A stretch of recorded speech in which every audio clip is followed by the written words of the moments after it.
ዳውን ሲንድሮም ያላቸው ልጆች አይተሽ ታውቂያቸዋለሽ። ኦቲስቲክ የሆኑ ልጆችን ግን አይተሽ አታውቂያቸው። ኢትዮጵያ ብትኖርም ግን አሜሪካዊም ጭምር ነክ አይደለ? አንድ ጊዜ ትዝ ይልሻል 2 ዓሳና 5 እንጀራ የያዘ አንድ ትንሽ ልጅ ነበረ መጽሐፍ ቅዱስ ላይ። ያቺን ምሳውን ሊበላት ይችላል፣ ግን ለጌታ ሲሰጠው ጌታ ለ5000 ሰው አደረገው እና እኔ ያቺ ዓሳና እንጀራዋን ከምበላት ከዛ ለብዙ ሺህ ሰው ቢሆንልኝ እመርጣለሁ። ጂኦግራፊክ ሎኬሽንሽ ለመኖር የምትወስኝበት ቦታ በህይወትሽ ወሳኝ ነው።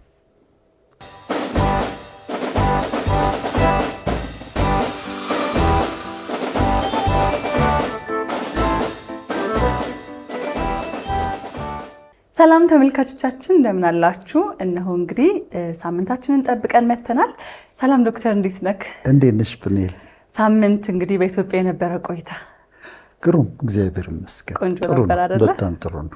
አይሳይ እንግዲህ ተመልካቾቻችን በዚህ ሳምንት ደግሞ ከዶክተር ጋር አብረን የምናደርገው ቆይታ ባለፈው ሳምንት የነበረን ቆይታ ምን እንደሚመስል እንዲሁም ደግሞ ዶክተር የነበረው ቆይታ ወደ አሜሪካ ምን እንደሚመስል አይተናልና በዚህ ሳምንት ቆይታችን ደግሞ ተመልካቾች ብዙ ጊዜ ስለኛ የሚጠይቋቸው ጥያቄዎች አሉ። ዶክተር እንግዲህ እንደምታውቀው በህይወት ዙሪያ በምንኖራቸው ኑሮዎች፣ በምታስተምራቸው ትምህርቶች እንዲሁም ደግሞ በስራዬ ዙሪያ የተለያዩ ጥያቄዎች ከተመልካቾች ይነሳሉና እነዛን ጥያቄዎች እየመለስን እያየን አብረን ቆይታ እናደርጋለን። ዶክተር በጣም ጥሩ ነው። ከሱ በፊት ባለፈው ሳምንት በቀረበው ፕሮግራም ላይ 2 ኮሬክሽኖች አሉን፣ እርማቶች አሉን። እሱን አስተካክዬ ልለፍ። እሺ፣ አንደኛው ስለ ኦቲዝም እናወራ ነበር። የኦቲዝም ስፔክትረም ስለሱ ስናወራ ኤዲተሮቻችን ቪዲዮ አስገብተው ነበር። ቪዲዮ የሚያሳየው ዳውን ሲንድሮም ያላቸው ልጆች ነው፣ ኦቲስቲክ ልጆች አይደለም። ኦቲስቲክ ልጆች ፊዚካሊ ምንም አታይባቸው፣ ምንም በቃ ላታይባቸው ትችላለሽ። ዳውን ሲንድሮም ግን ትራይዞሚ 21 ነው የሚባለው፣ 21ኛው ክሮሞዞም ላይ ነው 3ኛ ስላለ እና እንትን ግልጽ የሆኑ ነገሮች አሉ። ለምሳሌ ፍላት ናዛል ብሪጅ የሚባል አለ፣ እዚህ ጋር ጠፍጣፋ ይሆናል።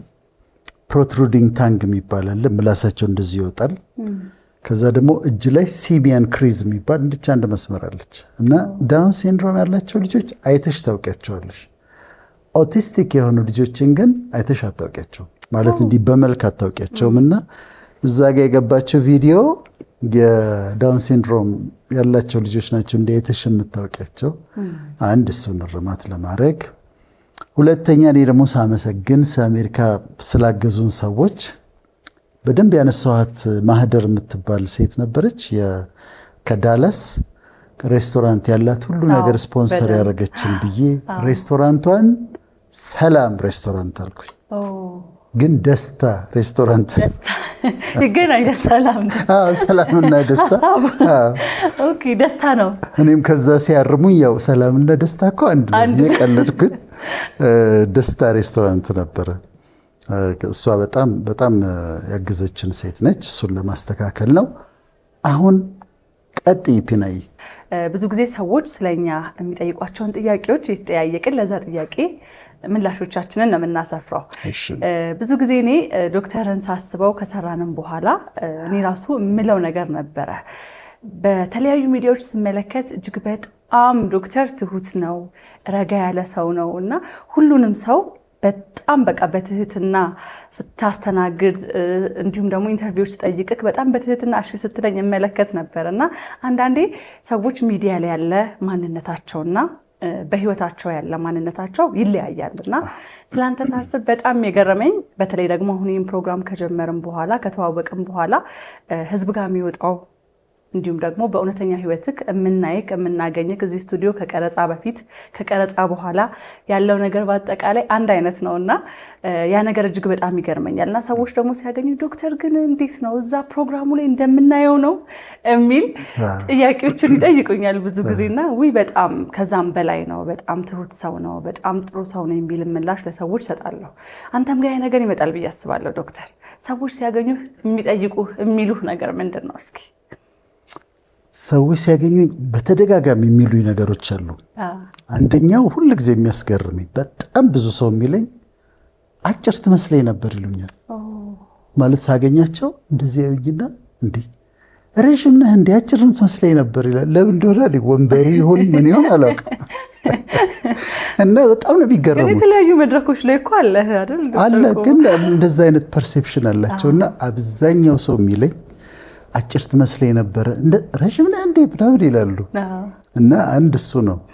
ሁለተኛ እዚህ ደግሞ በሱፍ ምናምን ሆነሽ አይ ቲንክ ገዘፍት ያለሽ እና ሱፍ ለብሰህ ምናምን ዛጋ በጣም ደግሞ ትልቅ ትመስላለህ። እንዲህ ደግሞ ስናገኝ ትንሽ ያንግ ከዛኛው ትንሽ ያንገር ነህ ወጣት ነህ ይላሉ። ወጣት አይደለሁም ግን እንደዛ ይላሉ ብዙ ጊዜ። ሁለተኛው የሚሉኝ እሱን ነው። ሶስተኛ እኔ ሆን ብዬ አይደለም ግን የሚገረሙበት ሶስተኛ ነገር እኔ ከልጅነት እንደዚህ አሁን የማለት ልምድ አለኝ። ሰው ሰላም ስል እጅ ነሳለሁ። አዎ እነሱን ያሉ ከሰላም ስላቸው እጅ ነሳቸዋለሁ። በእድሜ የሚበልጡኝ ከሆነ በሁለት እጅ ጨብጣቸዋለሁ እና በጣም ይደነግጣሉ። እንደዚህ ትሁት ነህ እንዴ ይላሉ። ከሚዲያውም ከሚያዩት ሲያገኙኝ ደግሞ እንደዚህ አይነት ሪያክሽን አላቸው። በሁለት እጅ ጨብጣቸዋለሁ፣ እጅ ነሳቸዋለሁ። ከዛ ወጣቶቹንም አክብሬ ነው የማናግራቸው፣ ትላልቆቹንም አክብሬ ነው የማናግራቸው። እሱ በጣም ያስደነግጣቸዋል። አሁን አንድ ቤት ሄድና አንድ እናት ናቸው ይወዱኛል በጣምና ቡና እያፈሉ ነበር። ከዛ ከነዚህ ጋር እዚህ ካሉት ጋር ትንሽ አወራሁና ሆን ብዬ አይደለም ሄጄ አጠገባቸው ምንጣፍ ነው መሬት ላይ ቁጭ አልኩኝ እና መሬት ላይ ቁጭ ብዬ እሳቸው ጋር ሳወራ እንደዚህ ስል ሌሎቹ እንደ ጉድ የሚያዩኝ መሬት ላይ ተቀምጬ ሳወራ እና ትህትና ያስደነግጣቸዋል። ሆን ብዬ የማደርገው ሳይሆን አይ ቲንክ መንፈሳዊውም አለ ናቹራሊ ደግሞ ከልጅነት ያደግንበት ሰው እንድናከብር አድርገው ያሳደጉን አለ። እሱ በጣም ሲገርማቸው ያለው።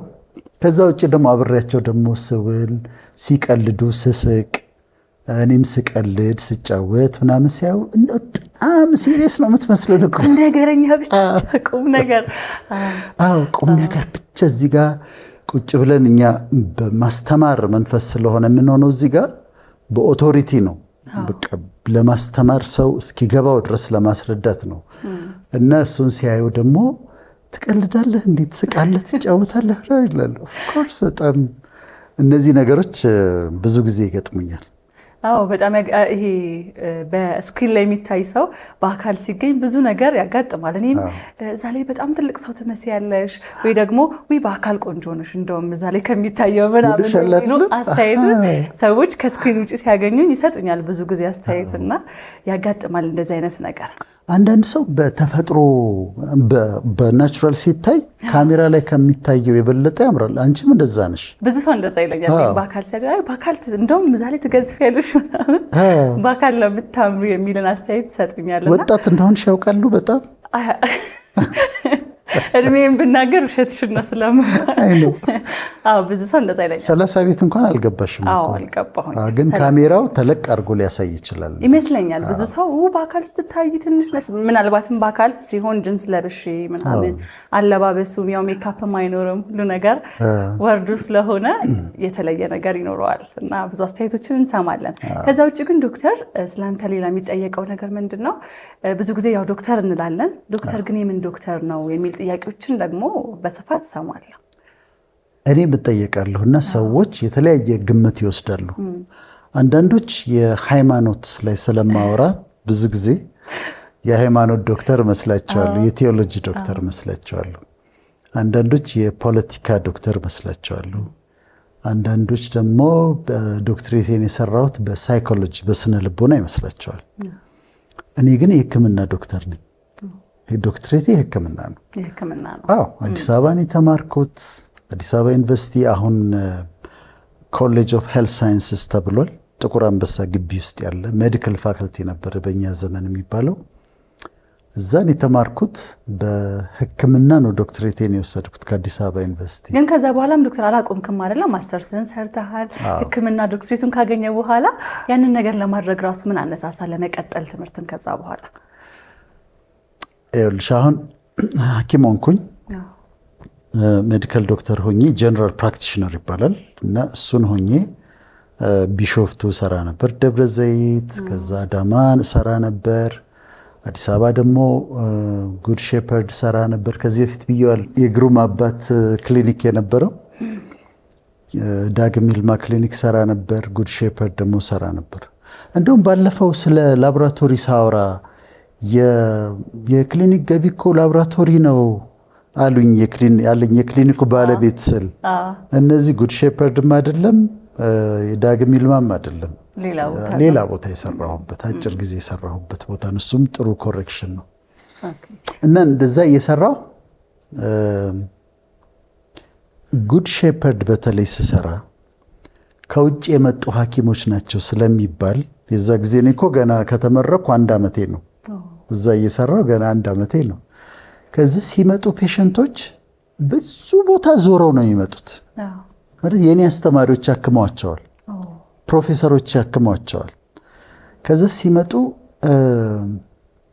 ሳይ የት ሄደሽ ነበር ስል እዛ ታክም ያለው እዛ ታክም ያለው እዛ ታክም ያለው እዛ ታክም መፍትሄ አላገኘሁም ይሉኛል። ከዛ እኔ ወደ ምን መግባት ጀመርኩ? ወደ ካውንስሊንግ መግባት ጀመርኩ። ወደ ህይወታቸው መግባት ጀመርኩ። ከዛ አንዳንዱ ችግር ጤና ሆኖ የጤና ችግር ሆኖ የመጣው ነገር እንደዚህ ኮንቨርሽንስ የሚባሉ አሉ። ሂስቴሪካል ኮንቨርሽን ሜንታል ችግር ሆኖ ስትረስ ሆኖ ወደ አካላዊ በሽታ መስሎ ይመጣል። ሃይፖኮንድሪያስ የሚባላል እነዚህ ኒውሮቲክ ዲስኦርደርስ የሚባሉ ብዙ ሰው እሱ እንዳለው አወቅኩኝ። ብዙ ሰው አክቹዋሊ የጉበት በሽታ የኩላሊት በሽታ እንዲህ ሳይሆን ሳይኮሎጂካል ችግር እንዳላቸው መረዳት ጀመርኩ። ከዛ ያ ሲገባኝ ብዙ ሳይኮሎጂውን ማንበብ ጀመርኩ። ሳይኮሎጂውን በጣም ሳነብ ለምን ገብቼ አልማረውም ደግሞ የሚል ሀሳብ መጣብኝ። ምክንያቱም ድሮም ፊክሽን አነባለሁ፣ ፊክሽን ወድ ነበር። የፊክሽን ካራክተሮች ብዙ ጊዜ አሁን የሲድኒ ሼልደን መጽሐፎች ነበሩ አዲስ አበባ ውስጥ ብዙዎቹ ይሄ ሳይኮሎጂካል ካራክተሮች ይፈጥራል። ለምሳሌ ደብል ፐርሰናሊቲ፣ መልቲፕል ፐርሰናሊቲ ምናምን ያላቸውን ካራክተሮች ይሰራልና እሱም ኢንትረስትድ እንደሆነ ሲያደርገኝ ስለነበር ሳይኮሎጂ ልማር አልኩ። ቀጥታ 6 ኪሎ ሄድኩኝ። 6 ኪሎ ሄድኩ፣ ተወዳደርኩ ከተማሪዎች ጋር ጥሩ ውጤት አመጣሁ፣ ገባሁ፣ ሳይኮሎጂን ሰራሁት በማስተርስ ዲግሪ። ስለዚህ ሳይኮሎጂን ስሰራ ማስተርስ ዲግሪ ስሰራ እንዲሁ ዲግሪ ደግሞ በሳይኮሎጂ ደግሞ ይኑረኝ ከዶክትሬቱ በላይ ብዬ ሳይሆን አስፈላጊ እንደሆነ አመኘበት ነው፣ ትክክል እንደሆነ አመኘበት ነው። ከዛ በመንፈሳዊው ደግሞ መጽሐፍ ቅዱስ አስተምራለሁ ነበር። መጽሐፍ ቅዱስ አስተምር ይሄ ሄርሜኔቲክስ የሚባል ነገር አለ፣ ስነ አፈታት ነው። እንዴት በትክክል ቃሉ እንደምትተረጉም የሚያስተምርሽ ነው። ሆሚሌቲክስ ደግሞ የሚባል ነገር አለ። ሆሚሌቲክስ ማለት ደግሞ ፕሪቺንግ ሜተድ ነው፣ እንዴት እንደምትሰብክ የሚያስተምርሽ ነው። እና እኛ እናስተምራለን፣ እንሰብካለን።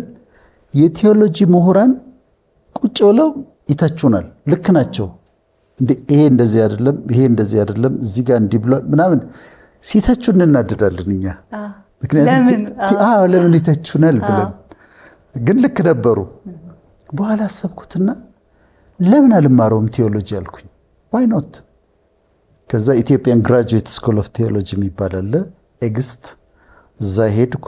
እሱን ቴዎሎጂ መማር ጀመርኩ። በጣም ወደድኩት። ከዛ የማስተርስ ፕሮግራም ውስጥ ነበር። ውጭ መውጣት ስለነበረብኝ የሆነ ፖስት ግራጁዌት ዲፕሎማ የሚባለውን ሰጡኝና ውጭ ጨረስኩት። ስለዚህ ቴዎሎጂም ስማር ፐርፐዝ ነበረው፣ አላማ ነበረው። በአላማ ነው ማስተርሴን የሰራሁት። ስለዚህ በሳይኮሎጂ ማስተር ሰራው፣ በቴዎሎጂ ማስተር ሰራው። በሕክምናው ግን አሁን እየሰራህበት ነው እንዴ ዶክተር? ከዛ ሶስተኛው ልጨርስልሽ። ሶስተኛው አለኩ። በሕክምና ደግሞ በሜዲካል ዶክተር ስትሆኚ በአንድ ነገር ስፔሻላይዝ ማድረግ አለብሽ። በሆነ ነገር ወይ የአይን ወይ የቆዳ ወይ የማህፀን ወይ የህፃናት እንጂ እንትን አይደለም። ስለዚህ እሱን አንድ ስቴፕ መሄድ ስለነበረብኝ እዛው አዲስ አበባ ዩኒቨርሲቲ ኢንስቲትዩት ኦፍ ፓቶባዮሎጂ የሚባል አለ። እዛ ገባሁና በትሮፒካል ኢንፌክሽየስ ዲዚዝ የሚባል ፕሮግራም ወይም እንትን ትሮፒካል ሜዲሲን ልትይው ትችያለሽ፣ በሱ ማስተር ኦፍ ሳይንስ ሰራው። ከዛ ፐብሊክ ሄልዝ ስፔሻሊስት ሆኜ ላይሰንስ ሆንኩ። አሁን በሶስቱም ላይሰንስድ ነኝ። አሁን በኢትዮጵያ መንግስት አሁን እንደውም አሳድሱ ተብሎ ሰሞኑን ሰማ ነበርና የፐብሊክ ሄልዝ ስፔሻሊስት ላይሰንስ አለኝ። አሜሪካ ውስጥ አሁን ፕሮሰስ የተደረገ በካውንስሊንግ ሳይኮሎጂ ላይሰንስ ደግሞ አለኝ ከዲግሪዎች ተጨማሪ። በቲዮሎጂው ደግሞ አሁንም አሜሪካ ውስጥ ኦርዲኔሽን የሚባል ነገር አለ። በሱ ኦርዴንድ ሆኜ ደግሞ ኦርዴንድ ነኝ። ላስተምር ብፈልግ መጽሐፍ ቅዱስን ከዲግሪው በተጨማሪ ኦርዲኔሽንም አለ። እንደዛ ነው። ግን ሁሉም ዓላማ ነበራቸው። 3 ተጨማሪ ማስተርስ ዲግሪዎች አሉኝ ብሎ ለዝነጣ ሳይሆን ዓላማ የተደረጉ ናቸው እያንዳንዳቸው። ብዙ ጊዜ እንደውም ዶክተር ቅድም እንደነገርኩክ እንደጠየቅኩክ ዶክተር የሕክምና ዶክተር መሆንህን የሚያውቁ ሰዎች አሁን ላይ ይሰራል ወይ? ለምንድን ነው የማይሰራው? የተማረው እንዴት ነው ህዝቡን ያገለግልበትም የሚሉ ሀሳቦችንም አንድ ላይ ሲያነሱ እመለከታለሁና እየሰራክ ነው እንዴ ዶክተር? እሱ በሱኛው አሁን በህክምና ክሊኒክ ውስጥ አልሰራም፣ ሆስፒታል ውስጥም አልሰራም። መስራት ብፈልግ በጣም ቀላል ነው ማለት ሆስፒታል ያላቸው ጓደኞች አሉኝ። የኔ ባች የሆኑ 3 ዶክተሮች አይ ቲንክ 3 ወይም 4 ታዋቂ ሆስፒታል ከፍተዋል። ታዋቂ ሆስፒታሎች ከፍተዋል እና ነገ ጠዋት እኔ ጋውኔን ለብሼ ስቴቶስኮፔን ይዤ ገብቼ ማከም እችላለሁ።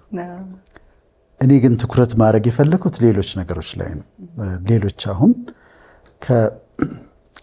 በእኔ ንባብ በእነዚህ ሁሉ ደግሞ ትምህርቶች መሰባሰብ ክሊኒክ ውስጥ ቁጭ ብዬ በቀን 20 ሰው ከማከም ይልቅ ባስተምር፣ ሌክቸር ባደርግ፣ ትሬኒንግ ብሰጥ፣ ለህዝብ በሆን ጥሩ ነው ብዬ አስባለሁ። አንድ ጊዜ ትዝ ይልሻል 2 ዓሳና 5 እንጀራ የያዘ አንድ ትንሽ ልጅ ነበረ መጽሐፍ ቅዱስ ላይ እና ይዟል። እሱ 2 ዓሳና 5 እንጀራውን ይዟል። ያቺን ምሳውን ሊበላት ይችላል። የራሱ ዓሳ ነች፣ የራሱ እንጀራ ነች፣ ሊበላት ይችላል እና የሱን ምሳና እራቱ አድርጎ መብላት ይችላል። ግን ለጌታ ሲሰጠው ጌታ ለ5000 ሰው አደረገው እና እኔ ያቺ ዓሳና እንጀራዋን ከምበላት ከዛ ለብዙ ሺህ ሰው ቢሆንልኝ እመርጣለሁ ማለት ነው። እውነት ነው። እንግዲህ ዶክተር ይህንን ካልን በአሁኑ ሰዓት ታዲያ ምን እየሰራክ ነው? ምን ላይ ነው ያለው በቋሚነት? እንደው ዶክተር ስራው ምንድን ነው ቢባል ምን ማለት ነው የምንችለው? እሺ እኔ አሁን በቋሚነት ባለፈው ለምሳሌ ትራቭል ያደረኩበት 10 ፕሮግራሞች 9 ስቴቶች እንደተደረገው ሌክቸር ማድረግ ማስተማር ሌክቸር መስጠት አንዱ ስራዬ ነው። በተለያዩ ቦታዎች ላይ መስሪያ ቤቶች የተለያዩ ኦርጋናይዜሽኖች ሲጋብዙኝ ትሬኒንግ መስጠት፣ ወርክሾፕ መስጠት፣ ሴሚናር መስጠት ስራዬ ነው። ከዛ ኢንዲቪጁዋል ካውንስሊንግ መስጠት ባለፈው እንዳስተዋወቅ ነው አንቺ እንዳስተዋወቅሽው አሁን ለዲያስፖራዎች በርካታ ሰው ከዛ በኋላ እሱ ቪዲዮ ላይ ራሱ ሲጠይቁ ነበር። በጣም ሲደውል ነበር። የት ነው የሚገኘው? እንዴት ነው የምናገኘው? እያሉ ሲጠይቁ ነበርና አሁንም ይሄው በዚህ ቪዲዮአችንም እንግዲህ ከታች ዶክተርን የምታገኙበትን አድራሻ እናስቀምጥላችኋለን ተመልካቾች። በጣም ጥሩ ነው። ስለዚህ ካውንስሊንግ ሰራለሁ። ካውንስሊንግ እና ሳይኮቴራፒ ደግሞ ሰጣለሁ። ለሰዎች ሳይኮቴራፒ ሰጣለሁ። ወጣቶች ሲያስቸግሩ ይመጣሉ እኔ ጋር ይስተካከላሉ። ምክር ማስተካከያ አዎ በጣም ማስተካከያ አለ እና ቤዚካሊ ሌክቸር ማድረግ፣ ትሬኒንግ መስጠት፣ ሴሚናሮች፣ ኮንፈረንሶች ላይ ማስተማር፣ ዋን ቱ ዋን ካውንስሊንግ መስጠት፣ የቤተሰብ ደግሞ ፋሚሊ ካውንስሊንግ መስጠት፣ እነዚህ ናቸው አሁን እየሰራኋቸው ያሉት። እንዳልኩሽ ነው አሁን እኔ ፐብሊክ ሄልዝ ስፔሻሊስት ስለሆንኩኝ በኢትዮጵያ ላይሰንሴ የህብረተሰብ ጤና ስፔሻሊስት ስትሆኚ ክሊኒክ ውስጥ አይደለም የምትሰሪው፣ ሆስፒታል ውስጥ አይደለም የምትሰሪው። ኢትስ አባውት ዘ ፐብሊክ ጉዳዮችን ነው እና የህዝቡ ማህበረሰብ ውስጥ ያለ ሰፊውን ነገሮች ነው የምታየውና እንደዛ ነው እያረኩኝ ያለሁት። አሁን ደግሞ ወደ አንቺ ልመጣ ነው። እኔ ስለ አንቺ ደግሞ ሰዎች ማወቅ ይፈልጋሉ። ዳንኤል ተስፋዬ የት ነው የተወለደችው? የት ነው ያደገችው? ምንድን ነው የተማረችው? እስቲ ሁሌ ለሚመለከቱሽ ለሚወዱሽ ደግሞ ተመልካቾች ነገራቸው። እሺ ያው የተወሰነ ቦታ ላይ ብየዋለሁ ዶክተር። የተወለድኩትም ያደግኩትም ሻሸመኔ ነው። ሻሸመኔ በጣም ደስ የሚል ከተማ ነው። በፍቅር ነው ያደግነው። በጣም ደስ የሚል ማህበረሰብ ያለበት እጅግ በጣም የምወደው አሁንም ድረስ አስታውሰው እጅግ በጣም የሚናፍቀኝ ቦታ ነው ሻሸመኔና ሻሸመኔ ተወልጄ ያደግኩኝ ለመጀመሪያ ጊዜ ነው። ከሻሸመኔ አዲስ አበባ ዩኒቨርሲቲ ስመደብ ወደዚህ ወደ አዲስ አበባ የመጣሁት። ሃይ ስኩልም እዛ ነው የጨረስሽው? ሁሉንም እዛ ነው የጨረስኩት። ከመጀመሪያ ጀምሮ ከተወለድኩ ሉሲ የሚባል ትምህርት ቤት ተምሬያለሁ። የግል ትምህርት ቤት ነው። በእርግጥ ብዙ ቦታ ተምሬያለሁኝ እኔ። የመንግስት ትምህርት ቤትም ተምሬያለሁኝ። አብዮት ፍሬ የሚባል ትምህርት ቤት አለ፣ ጮራ የሚባል ትምህርት ቤት አለ። በዚህ አጋጣሚ ብዙ ትምህርት ቤቶችን ተምሬያለሁኝና ከ1 እስከ 8 ካቶሊክ ሚሽን ትምህርት ቤት ነው የተማርኩት። ከዛ በኋላ ያሉትን ጊዜያቶች ግን የተወሰኑ ትምህርት ቤቶች እየቀያየርኩኝ ሻሸመኔ ተማርኩኝ። ለመጀመሪያ ጊዜ ዩኒቨርሲቲ ስመደብ አዲስ አበባ መጣሁ ማለት ነው። አዲስ አበባ መጥቼ ያው ቲያትር ነው የተማርኩት። ቲያትር አርት 6 ኪሎ ዩኒቨርሲቲ የተማርኩት። እሱን ተምሬ ጨርሼ የመጀመሪያ የስራ ልምዴ የመጀመሪያ የገባሁት TV9 የሚባል ቲቪ ታስታውሳለህ? ተጀምሮ ነበር ሰለሞን የሚሰሩበት እዛ የተወሰነ ጊዜ እንደው እንደ መሞከር ያህል 1 ወር 2 ወር ሰርቻለሁኝ። ከዛ በኋላ ያው የተወሰነ ጊዜ እረፍት አድርጌ ስራ ፈልጌ ቀጥታ ወደ አባይ ቲቪ ተቀላቀልኩኝ ማለት ነው። ስለዚህ TV9 ከዛ በኋላ እረፍት አድርገሽ ቀጥታ አባይ ቲቪ ነው የገባሽው? አባይ ቲቪ ነው የመጣሁት። በቃ በቲቪው ዓለም እንግዲህ ረጅም ጊዜ ሰራሁበት፣ ብዙ ልምድ ያገኘሁበት ቤት ማለት ያው አባይ ነው። አሁን አባይ ላይ ያው እንደምታውቀው በርካታ ፕሮግራሞች አሉኝ። መዝናኛ፣ የተለያዩ ኢቨንቶችን የዞረ የሚጎበኝ ፕሮግራም አለኝ። እንዲሁም ደግሞ ቁም ነገር አዘል የሆነው አስተማሪ የሆነ ፕሮግራም ደግሞ ይሄ ካንተ ጋር እየሰራ ለተመልካቾቻችን የምናደርሰው ፕሮግራም አለና ይሄንን ይመስላል እንግዲህ ባጭሩ። እንደዚህ ነው የመጣነው እዚህ ደረስነው። አባይ ቲቪ ላይ ወርቃማ ሀሳቦች ላይ ከኔ ጋር ትሰሪያለሽ። ዜናዎች እንደምትሰሪ ሄደሽ አሁን መጽሐፍ ሲመረቅ የተለያዩ ኢቨንቶች ብዙ ጊዜ አንቺን ነው የማየው ሄደሽ ስትሰሪ አይደል? ኢቨንቶች እኔ ነኝ የምሰራው። የተለያዩ ኢቨንቶች ሲኖሩ የተለያዩ ድርጅቶቻቸውን የሚያስጎበኙን ከሆነ እንግዲህ አባይ ቲቪ ነው ክዬ የሚገኘው እኔ ነኝ። ያው ጉራማይሌም የጌም ሾው አለ እንግዲህ እየሰራ ነው። ጉራማይሌ ደግሞ ብዙ ወጣቶች የሚመጡበት አይደል? ወጣቶች ሶሻል ሚዲያ በተለይ ደግሞ ቲክቶከሮች ጉራማይሌ ላይ በደንብ ነው የሚመጡት እና የተለያየ ይዘት ነው ያላቸው። ጉራማይሌ የራሱ የሆነ ይዘት አለው፣ ይሄ የራሱ የሆነ እንዲሁም ደግሞ ወፍ በረር የራሱ የሆነ ይዘት ያላቸው የተለያዩ ፕሮግራሞች ናቸው። እነሱ ላይ እየሰራው ነው። ዶክተር ባንተ ግፊትም ደግሞ እንግዲህ ቀጣይ ማስተርሴን ጆርናሊዝም ማጥናት በጣም ፈልጋለሁ እና እሱ ነው ትልቁ አሁን ደግሞ በቀጣይ ያሰብኩት ነገር። ማስተርሽን ጆርናሊዝም ትሰሪያለሽ አይደለም? እሰራለሁ። ስለዚህ ግራጁዌት ስታደርጊ እዚህ ሴሌብሬት በደንብ አንድ ላይ በጣም ደስ ይላል። በጣም ያው እንግዲህ የኔ መንገድ ይሄንን ይመስላልና ዶክተር ወደ አንተ ልመልስክና ብዙ ሰዎች ኢትዮጵያ ውስጥ ምትኖር አይመስላቸውም አይደል? መኖሪያ ግን የት ነው እንደማያውቅ ሰው የት ነው እያልኩ ያው ካንተ ቢመለስ ይሻላል ብዬ ነውና ውጪ ምትኖር ነው የሚመስላቸው ሰዎች አይደል? እንደዛ የሚመስላቸው አሉ። ውጪ ምኖር ይመስላቸዋል። እኔ ምኖረው ኢትዮጵያ ነው። ኢትዮጵያ አዲስ አበባ ወደ ሲምስ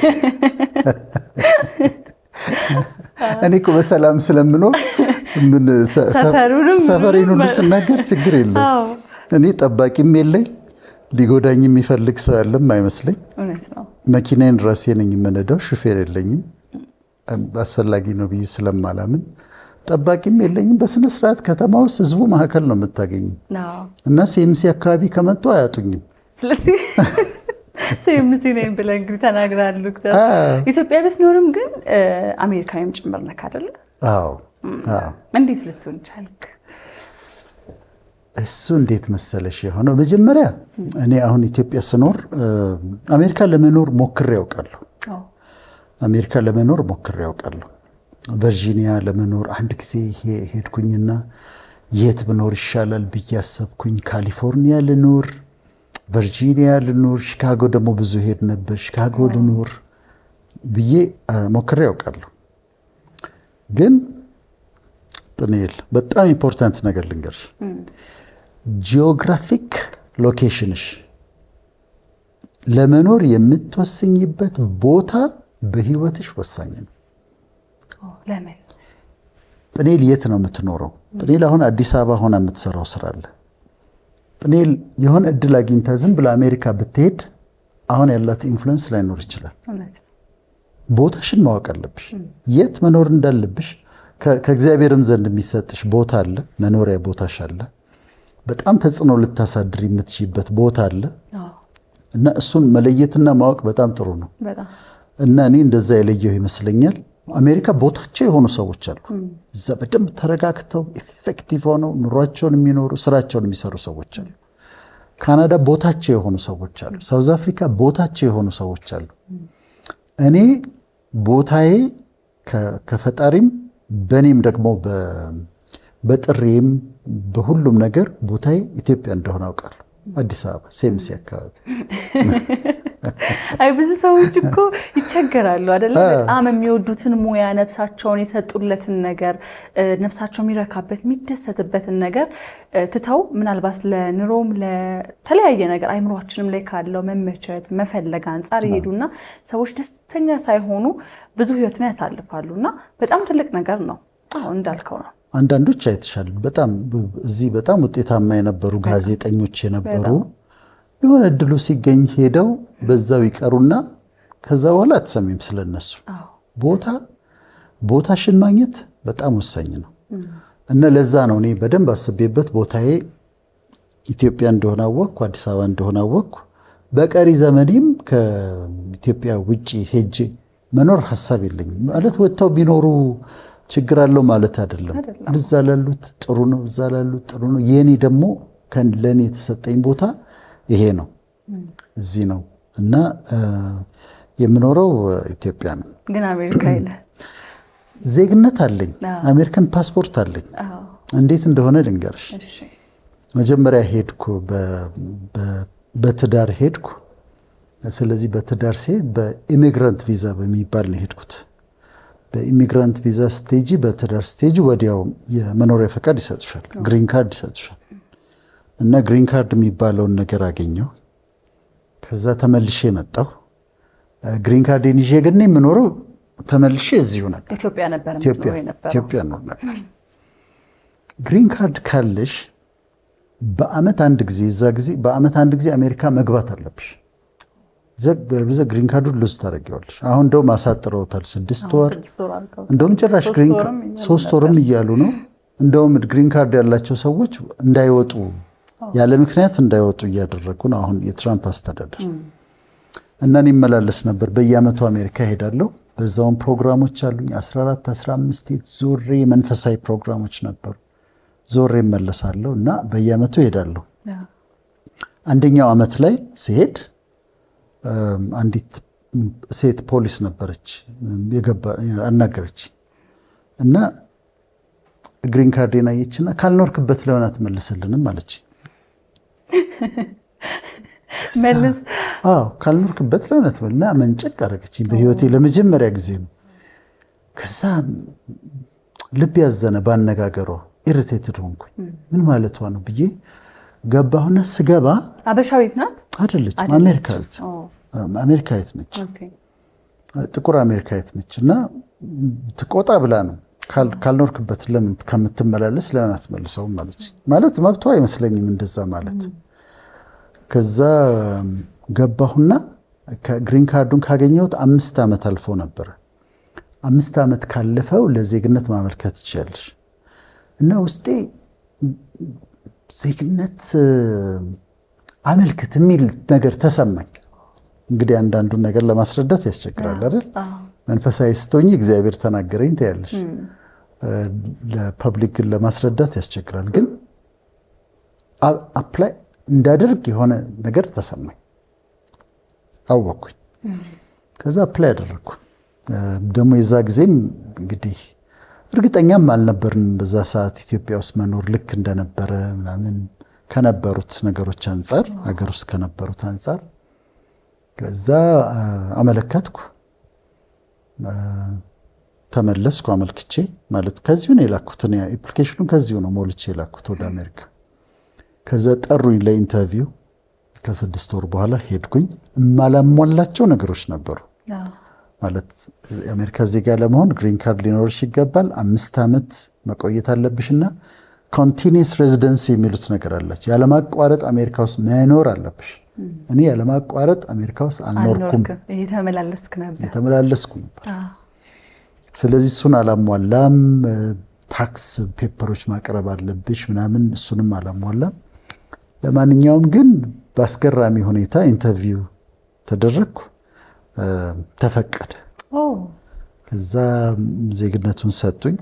ፓስፖርቱ ነው የአሜሪካን ፓስፖርት ይዤ ተመለስኩ። አሁን ትራቭል የማደርግበት የአሜሪካ ፓስፖርት ነው። እዚህ ጋር ግልጽ መደረግ ያለበት ነገር ግን አለ።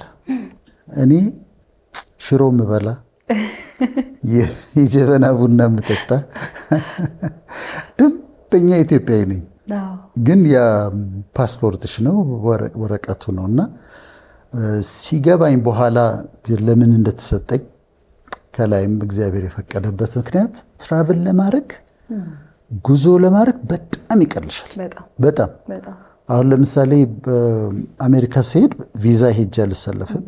ካናዳ ሲሄድ ኤምባሲ ሄጄ ቪዛ አልጠይቅም። አውሮፓ የትም ሀገር ሲሄድ ቪዛ አልጠይቅም።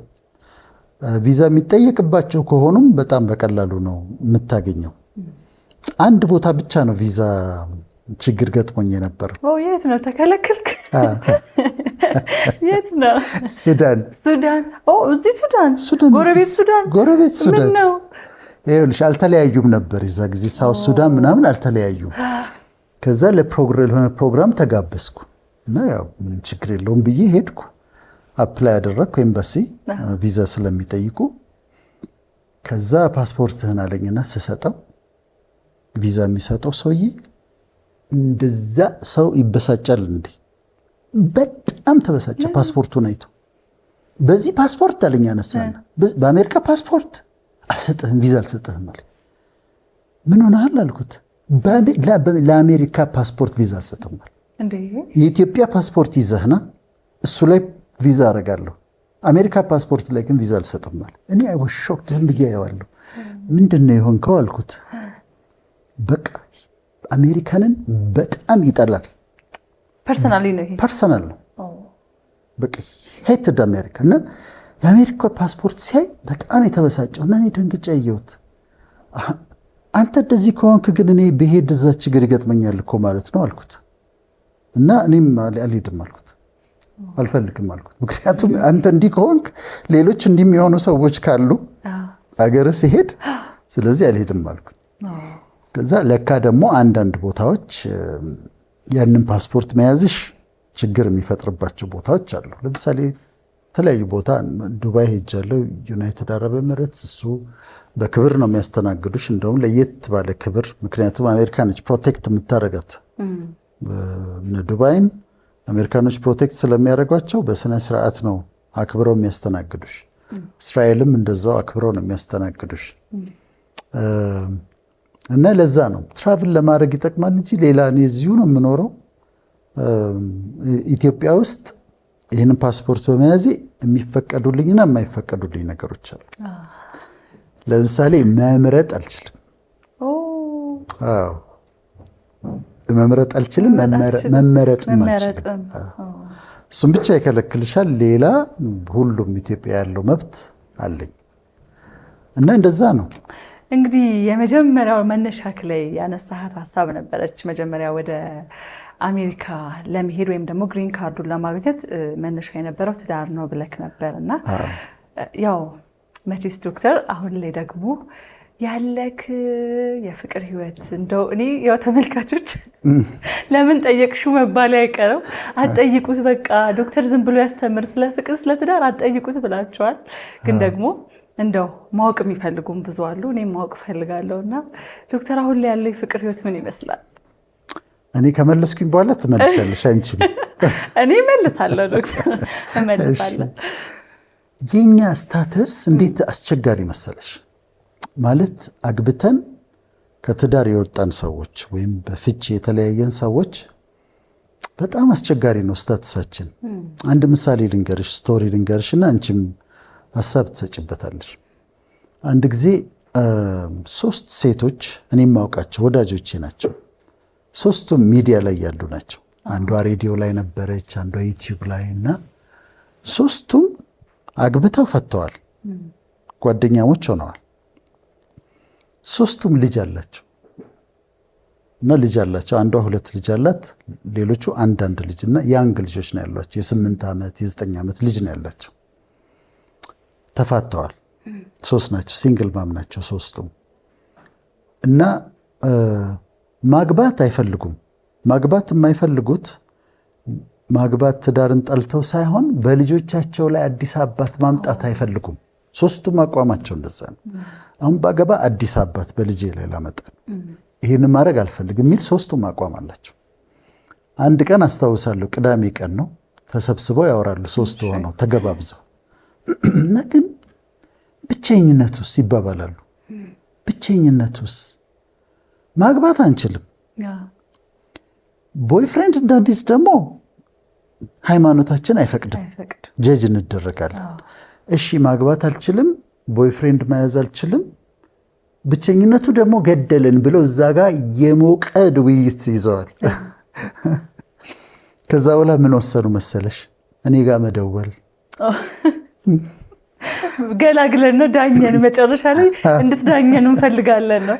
አዎ ከዛ ደወሉ። እሺ ነገረችኝ አንዷ፣ እኔ እኮ እጄን መያዝ ፈልጋለሁ፣ ጓደኛ ፈልጋለሁ፣ ቁጭ ብዬ የማወራው ፍቅረኛ ፈልጋለሁ።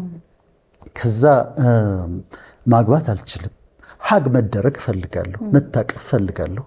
እና ምንድን ነው የምናደርገው አሉ። ማግባት ካልቻለን፣ ቦይፍሬንድ መያዝ ካልቻለን ምንድን ነው የምናደርገው? ለእኛ ምንድን ነው ያላችሁ መፍትሄ አሉ። አሁን እዚህ ጋር ከባድ ነው፣ በጣም ከባድ። እኔ በህይወቴ ከተጠየቅኳቸው ጥያቄዎች ከባዱ ነው። አግቢ እንዳልላት ልጄን ፕሮቴክት ማድረግ ፈልጋለሁ ብላኛለች። አርፈሽ ተቀመጪ እንዳልላት ያንግ ናቸው፣ በአንቺ እድሜ ምናምን ነበሩ። እና አርፈሽ ተቀመጪ በቃ for the rest of your life አርፈሽ ተቀመጪ፣ ዝም ብለሽ ተቀመጪ ለማለት ከባድ ነው። ቦይፍሬንድ ያዙ ለማለት አይቻልም። ስለዚህ መልሱ ምንድን ነው? እኔ ለራሴ ራሱ ማወቅ ፈልጋለሁ። ይሄ እኔ ረጅም ጊዜ ያሰብኩበት የመጀመሪያ መልሴ የሚሆነው የሃይማኖት አባቶቻችሁ በየሃይማኖታችሁ የሃይማኖት አባቶቻችሁ የሚነግሯችሁን ስሙ ማለት ነው። ሴፍ ለመሆን የምለው ያንን ነው። ከዛ በኋላ ግን በደንብ አሰብኩበት። ምንድን ነው የሚሆኑት? አሁን እንደኔ ያሉ ሰዎች እንደነሱ ያሉ ሰዎች ምንድን ነው ማድረግ ያለባቸው? ማግባት አይችሉም፣ እዚህ ዛዛዛ ማለት አይችሉም፣ ቦይፍሬንድ እንደሌላው ሰው መያዝ አይችሉም፣ መንፈሳዊ ሃይማኖታቸው የማይፈቅድ ከሆነ። ከዛ እኔ የደረስኩበት አሁንም ይሄን እንዲከተሉ አይደለም ሰዎች፣ ግን እንደየሃይማኖታቸው ሃይማኖት በዚህ ውስጥ ያላለፉ ሰዎች ነው። አግብተው የፈቱ ልጅ ያላቸው ማግባት የማይፈልጉ ለነሱ ነው የምናገረው። እኔ ምን ወሰንኩኝ? በጣም ኢምፖርታንቱ ነገር ግንኙነት ውስጥ ቃል ኪዳኑ ነው ብዬ ነው የማምነው። the covenant ባንቺና የአንቺ ፍቅረኛ በሆነው ሰው መካከል ያለው ኪዳን በእግዚአብሔር ፊት የተገባ ኪዳን ነው። ትዳርንም ክቡር የሚያደርገው በሁለቱ ሰዎች መካከል ኪዳን ስለተገባ ነው። ስለዚህ እኔ የሰጠሁት መፍትሄ ስቴዲ የሆነ በደንብ አስበውበት ቋሚ የሆነ ለረጅም ጊዜ የሚቆይ ትክክለኛ የሆነ የፍቅር ጓደኛ ይኖርሽ። ቃል ኪዳን ሳትገቡ ግን ማለት የትዳር ባይሆንም ግድ በጓደኞች መካከል በፍቅረኞች መካከል የሚገባ ቃል ኪዳን በእግዚአብሔር ፊት እሱን ሳትገቡ ምንም ነገር አታድርጉ። ግን ለምሳሌ ምን አይነት መሰለች? ለምሳሌ ኦፕራ ዊንፍሪ አላገባችም። 30 ዓመት አንድ ጓደኛ አላት፣ ሌላው እንዳታውቅ ኪዳን አላቸው። ያው አግብታለች ማለት እኮ ነው። ያ ማለት ነው። አዎ አንድ ቤት አይኖሩም፣ ባልና ሚስት አይባሉም። 30 ዓመት ግን አንድ ወንድ ነው የምታውቀው። ስለዚህ እንደዚህ አይነት አሬንጅመንቶች ቋሚ ስቴዲ ረጅም ጊዜ የሚቆይ በሁለቱ መካከል በመግባባት ላይ የተመሰረተ በቃል ኪዳን የሆነ ሪሌሽንሺፕ ውስጥ መግባት ይችላሉ ብዬ ወሰንኩ። አግብተው ለፈቱት ሲንግል ማም ሲንግል ዳድ ለሆኑት ነው ነገርካችሁ ይሄን ሐሳብ? አዎ። ምን አሉ? በጣም ነው የተደሰቱት። ጥሩ ነው፣ ጥሩ መፍትሄ ነው ብለው ተቀበሉ። አዎ ግን መጀመሪያ የሃይማኖት አባቶቻችሁን አማክሩ ብያለሁ። ምክንያቱም ፓኒሽ ልናደርጋቸው አንችልም። አግብተው ስለፈቱ ልንቀጣቸው አንችልም። ማግባት አይችሉም። ሰው ናቸው። ብቻቸው መሆን አይፈልጉም። ሰው ያስፈልጋታል፣ ጓደኛ ያስፈልጋታል፣ ከሌላ የሚሆን ሰው ያስፈልጋታል፣ የሚጠብቃት ሰው፣ ፕሮቴክት የሚያደርጋት ሰው ያስፈልጋታል። ቁጭ ብላ የምታወራ እንደ ጓደኛው የምትሆነው ሰው ያስፈልጋታል። በህይወት ዘመንሽ ይሄንን ማድረግ አትችይም ብዬ ልከለክላት አልችልም። ኪዳን ካለው የከበረ ነው ብሎ ዛሬ ተገናኝተው በ3 ወሩ የሚለያዩት ነገር አይደለም። አስበውበት ነው የሚገቡት። ወደዛ ኮቨነንት ይገባሉ። ከትዳር በጣም ያነሰ ግን ከቦይፍሬንድ ከፍ ያለ። ስለዚህ ዶክተር ኪዳን ያለው ሪሌሽን ውስጥ ከዚህ በኋላ ሊገባ ይችላል ማለት ነው። ወደ እኔ ስትመጪ ያንቺን እናስቀድም እንዴ? አይ ቆይ ይሄ መለስና እኔማ እመጣለሁ። በእኔም ህይወት ማግባት አልችልም። ከዚህ በፊት ተናግሬያለሁ። እውነት ነው እንዳትጠይቁት ምናምን ተብሏል እና አላገባም። በልጆቼም ምክንያት ምን አለ። እኔም ደግሞ አሁን ለልጆቼ አዲስ እናት ማምጣት አልችልም። ስቴፕ ማምጣት አልችልም። ልጆቼም ደስተኛ ስለማይሆኑ ማለት ነው። እዛም ማለት አልችልም። መንፈሳዊ ህይወት አይፈቅድም። እንደ ካዥዋሊ ደግሞ ገርል ፍሬንድ ሊያዝና ከዛ ገርል ፍሬንድ ይዤ ከዛ ስንለያይ እንለያያለን ማለትም አልችልም። የኔ ስታተስ እምነቴም ማለት ከእግዚአብሔር ጋር ያለኝ ነገር አይፈቅድም። እኔ ላረግ የምችለው ለነሱ የመከርኳቸውን ነገር ነው። ከአንዲት መልካም ሴት ጋር ከጥሩ ሴት ጋር በኪዳን የሆነ የፍቅር ግንኙነት ውስጥ መግባት ዘላቂ የሆነ ብዙ ጊዜ የሚቆይ በጣም ጥሩ ጓደኛ የምትሆን አጋር የምትሆን እስከ መጨረሻው የሚዘልቅ ማለት ነው። ከተቻለ እስከ መጨረሻው የሚዘልቅ ከተቻለ እስከ መጨረሻው የሚዘልቅ ጓደኛ ብትኖረኝ ነው ጥሩ። እና አሁን ከዲያስፖራ ከከተማ ከገጠር ነን እያፈላለኩ እኔ ማፋለግ ሂደት ውስጥ እንግዲህ የማግዘው ነገር ካላለው እያፈላለክ ነው። ካሜራ ሰዎች ማስቋቸዋል። አይ ነው ስቱዲዮ ውስጥ ሁሉም እየሳቁ ነው። እና የፍለጋ ሂደት ነው አይደል? አዎ። እና እንግዲህ እንደሱ አይነት ሴት ስትመጣ በኪዳን ንጹህ የሆነ በጓደኝነት ላይ የሆነ እያፈላለኩ ነው። ቀልድ ነው።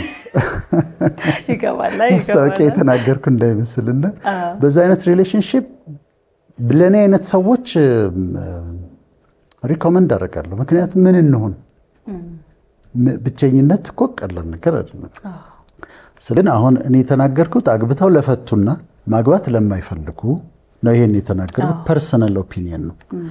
የሚመረጠው ግን በትክክል የሚመረጠው እንደ ሃይማኖታቸው የሃይማኖት አባቶች እንደሚመክሯቸው ትዳር ቢመሰርቱ በጋብቻ ውስጥ ቢኖሩ፣ እሱ ግን የተበለጠ አንችልም እዛ ውስጥ መኖር ላሉት ነው እንጂ የመጨረሻ የሚመረጠው ግን በትዳር መኖር ነው ለማለት ነው። አሁን ወደ አንቺ እመጣለሁ። ያንቺን ደግሞ ንገሪኝ እስቲ። እሺ፣ ያለፈው የፍቅር ህይወት ወይም ትዳር የሚፈርሰው ወደህ አይደለም። ብዙ ጊዜ እግዚአብሔር ከፈቀደ እግዚአብሔር የምፈልገውን የልቤን መሻት እግዚአብሔር የጸለይኩትን አይነት ሰው ከሰጠኝ እኔንም ደግሞ ለዛ ዝግጁ ብርቱ ጎበዝ ሰው ካደረገኝ በህይወቴ ውስጥ ትዳር ቢኖር መልካም ነው ብዬ አስባለሁ። ምክንያቱም ለልጄ ጥሩ አባቶች አሉ። ብዙ በህይወቴ ውስጥ የሰማኋቸው ታሪኮች አሉ። ብዙ ያየኋቸው ህይወቶች አሉና ለልጄ ብዬ ሳስብ እግዚአብሔር ከሰጠኝ ምናልባት ከወለደው አባት እኩል የሚያሳድጉ በጣም ልበ መልካም ሰዎች አሉና በእርግጥ ትዳርን ፈራለሁ ካለፈው ህይወቴ አንጻር። ግን ደግሞ እግዚአብሔር በጣም ልቤ የሚያርፍበትን ሰው ከሰጠኝ ማግባት ፈልጋለሁኝና እንደዛ ነው የኔ ሐሳብ። አሁን እጮኛለሽ? አሁን እጮኛ የለኝም። እያፈላለኩ ነው አይደል? ከገጠር ከዲያስፖራ ከከተማ እያልኩኝ እንግዲህ ሶስት ነገሮች ልታገቢው ስለምትፈልጊው ሰው ሶስት ነገሮች ንገሪኝ ብልሽ ምን ትያለሽ? የሚገርም ዶክተር ከዚህ በፊትም ብያለሁኝና ከዚህ በፊት በጣም ብዙ ጊዜ ለሪሌሽን ሳስብ መስፈርት ነበረኝ። ምናልባት ሀብታም ቢሆን ብዬ ሊሆን ይችላል፣ ራሱን የቻለ ስቴብል የሆነ ቢሆን ብዬ ሊሆን ይችላል፣ ቆንጆ ቢሆን ብዬ ሊሆን ይችላል፣ ወይ ደግሞ የተማረ ቢሆን ትሁት ቢሆን መስፈርቶች ነበሩኝና ሰው በመስፈርቴ ሲመጣ የሆነ ነገሩ ይጎልና ያ ሪሌሽን አይሆንም፣ አይሰራም። ስለዚህ አሁን ምን አልኩኝ መሰለ ዶክተር፣ እግዚአብሔር ፊት እኔ መስፈርት የለኝም አልኩኝ። በቃ እኔን አንተ ታውቀኛለህ፣ ምን አይነት ሴት እንደሆንኩ ታውቃለህ። እግዚአብሔር የኔን ደካማ ጎን ብርታቴን ታውቃለህ። ስለዚህ በእኔ ልክ የሆነውን ሰው አንተ ታውቃለህ አልኩኝ። ምክንያቱም ላይክ ድስት ትክክለኛውን ግጣምኛና ቅለቴን አምተን ቁጭ አደር የምናደርግለት ግጥም ልክ እንደዛ እግዚአብሔር ለኔም የሆነኝን ሰው በእኔ ልክ ያለውን ሰው እግዚአብሔር ነው የሚያውቀው ብዬ ነው የማስበውና መስፈርት አልሰጥም። ይሄ አልልም። አንተ ላንቺ የሚገባሽ ልጅ የምሰጥሽ ሰው ይሄ ነው ብለህ የሰጠኸኝን ሰው እቀበላለሁ ብያለሁና በመስፈርት ሳይሆን ከዚህ በኋላ ከፈጣሪ ነው የምጠብቀው። በጣም ትልቅ ውሳኔ ነው። ምስማማበት ነው። እኔ አንዳንዴ ተጠናኑ እንልና እኔ ራሴንም አጥንቼ አልጨረስኩም። ምክንያቱም ስለ ራሴ ማላውቀው ነገር ድንገት አገኛለሁ እና አጥንቼ ልጨርሳት አልችልም። አንተ ያጠናህትን ስጠኝ ማለቱ ለአንቺም ደግሞ አንተ የምታውቀውን ስጠኝ ለኔ የሚሆነው ማለትሽ ለኔ ትልቅ ውሳኔ ነው በጣም እና ደግሞ ተሳክቶ ጮኛሽ መጥቶ ትዳርሽ ተመስርቶ እንደምናይ በጣም ተስፋ እናደርጋለን። ብንል እንግዲህ ከእግዚአብሔር ጋር ፈቃዱ ከሆነ እንጠብቃለን። የትዳር ወሬያችን ይሄንን ይመስላል። የፍቅር ግንኙነት ወሬያችን ይሄን ይመስላል። ሰዓታችንም እየሄደ ስለሆነ በስተመጨረሻ ግን ዶክተር ሳናነሳ ማለፍ የለብንም ብዬ ማስበው ነገር አንድ ነገር ምንድነው? ያው በህይወታችን ውስጥ ብዙ ጎዶሎ ብዙ ሙሉ ቢኖርም አብስተን ግን ፈጣሪያችንን የምናመሰግንበት ምክንያቶች አሉንና እንደው በህይወትክ ውስጥ አንተም ፈጣሪን በብዙ የምታመሰግንበት ምክንያቶችክ ምንድናቸው? እስኪ እነሱን ደግሞ እናንሳ። መጀመሪያ እግዚአብሔርን በእግዚአብሔርነቱ አመሰግነዋለሁ። ምንም ሳያረግ ፈጣሪን ብሎ በእሱነቱ አምልኮ የሚባለው እንደውም እሱ ነው። ወርሺፕ ማለት ፈጣሪን አምላክሽን በአምላክነቱ ብቻ ላንቺ ምንም ነገር ሳያደርግልሽ የምታመሰግኘው የምታመልኪው ነው ወርሺፕ ማለት። ስለዚህ በእሱነቱ አመሰግነዋለሁ። ከዛ ስለኔ አመሰግነዋለሁ ማለት በጣም ጤነኛ ነኝ እኔ ብንል ምንም በሽታ የለብኝም። ተመስገን። የምጠነቀቃቸው ጥንቃቄዎች አሉ። ምንም ነገር እንዳይመጣ የምጠነቀቃቸው ጥንቃቄዎች አሉ። ከዛ ውጭ ግን ኮምፕሊትሊ ጤነኛ ነኝ። አንድም እንዲህ ነው የሚባል የበሽታ አይነት በእኔ ዘንድ የለም። ሙሉ ጤነኛ ነኝ። በቃ አለምልሞ ነው የሚያኖረኝ፣ ደስተኛ አድርጎ ነው የሚያኖረኝ።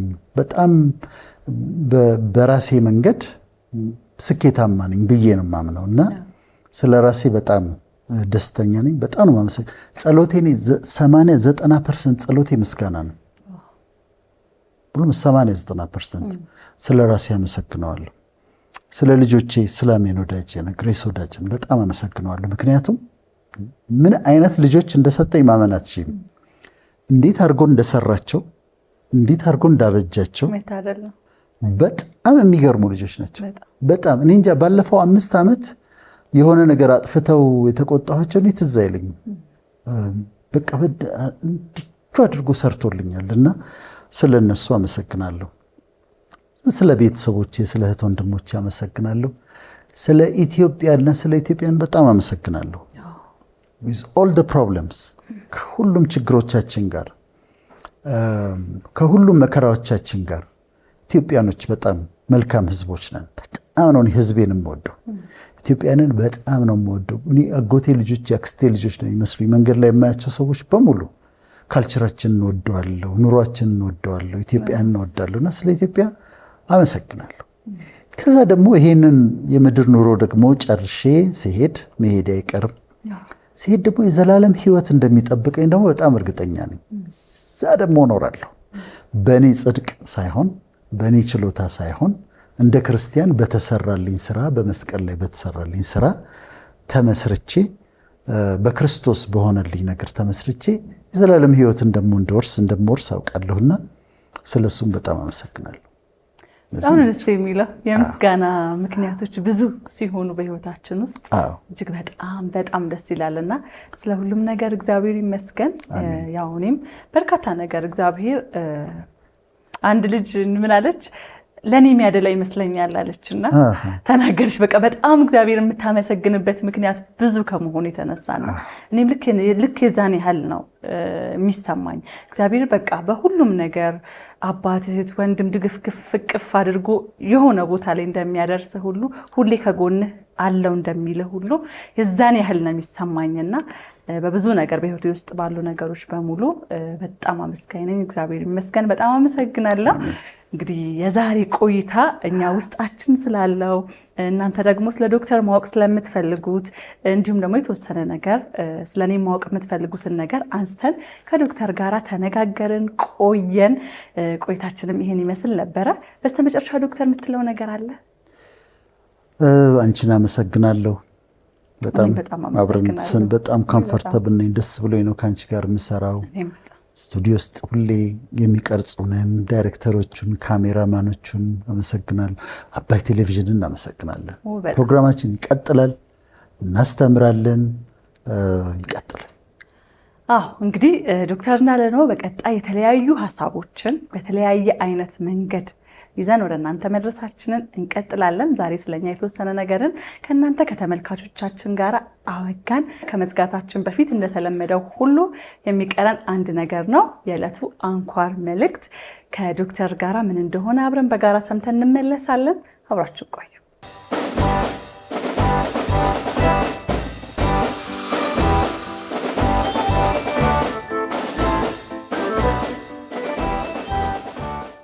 ክብራትና ክብራን፣ አሁን ደግሞ አጠር ያለች ስቶሪ ታሪክ ነግራችሁና በሱ ላይ ተመስርተን አንድ ቁም ነገር እንካፈላለን። በአሜሪካ ዩናይትድ ስቴትስ ሁለት በጣም ታዋቂ ሰባኪዎች ነበሩ። አንደኛው ጂም ስዋገርት ይባላል፣ ሌላው ደግሞ ጂም ቤከር ይባላል። ሁለቱም በጣም ታዋቂ ነበሩ፣ ተወዳጅ ነበሩ፣ በጣም ደግሞ ሀብታም ባለጠጎች ነበሩ። ቆየና ጂም ቤከር የተባለው ሰባኪ ችግር ውስጥ ገባ። የገንዘብ ችግር ገባ። አንድ ከተማ ለራሴ እሰራለሁ ብሎ ሞከረ። ብዙ ዕዳ ውስጥ ገባ። ችግር ውስጥ በጣም ከባድ ችግር ውስጥ ገባና እስር ቤት ገባ። ጂም ቤከር መታሰሩ ሲሰማ ያኛው ከሱ ጋር የሚወዳደረው ጂም ስዋገርት አስተያየት ሰጠ። የሰጠው አስተያየት ምንድን ነው ያለው? ጂም ቤከር he was a cancer for the Church of Christ ብሎ ተናገረ። ጂም ቤከር የታሰረው ያልታሰረው ነው የሚናገረው። ለክርስቶስ አካል ለቤተ ክርስቲያን ካንሰር ነበረ። ስለዚህ እጁን ያገኘው እንኳን ገባ ብሎ ተናገረ። በወራት ልዩነት ያኛው እስር ቤት ገብቷል ጂም ቤከር። በወራት ልዩነት ጋዜጠኞች ይሄኛውን ደግሞ ይከታተሉት ስለነበር፣ ጂም ስዋገርትን ይከታተሉት ስለነበር ከሴተኛ አዳሪ ጋር እጅ ከፍንጅ ያዙት። ሙሉ ሚዲያ የሚናገረው ስለሱ ነበረ። ጂም ስዋገርት በጂም ቤከር ላይ ምንድን ነው ያደረገው? ፈረደ፣ ጀጅ አደረገ። የዛሬ መልእክት ለኔም ለእናንተም አትፍረዱ የሚል ነው።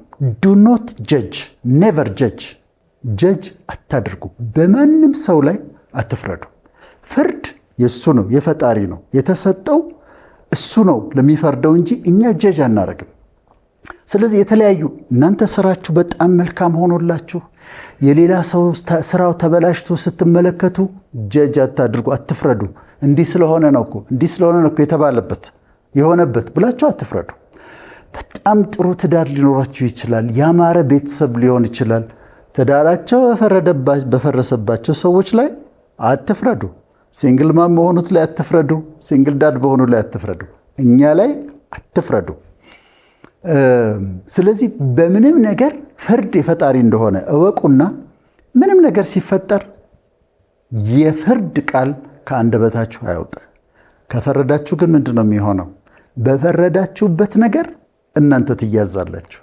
አንድ ሰሞን እኔ በጣም መንፈሳዊነት ተሰማኝ፣ በጣም ቅዱስ መሆን ተሰማኝ። በጣም ቅዱስ ሰው የሆንኩ መሰለኝና የሚሰነካከሉ በኃጢአት የሚገኙ ሰዎች ላይ እፈርዳለሁ እንዴት እንዲያረጋሉ ይሄ እንዴት ከዴ እንዲያረጋል እንዴት እንደዚህ ቆየሁና ግን በተለያዩ ድካሞች ላይ ሳልፍና ይሄ ደካማ እንደሆንኩኝ ሳውቅ ጀጅ ማድረግ ተውኩኝ። ዱ ኖት ጀጅ ኔቨር ጀጅ አትፍረዱ። መቼም ቢሆን በማንም ላይ የፍርድ ቃል አታውጡ። አመሰግናለሁ።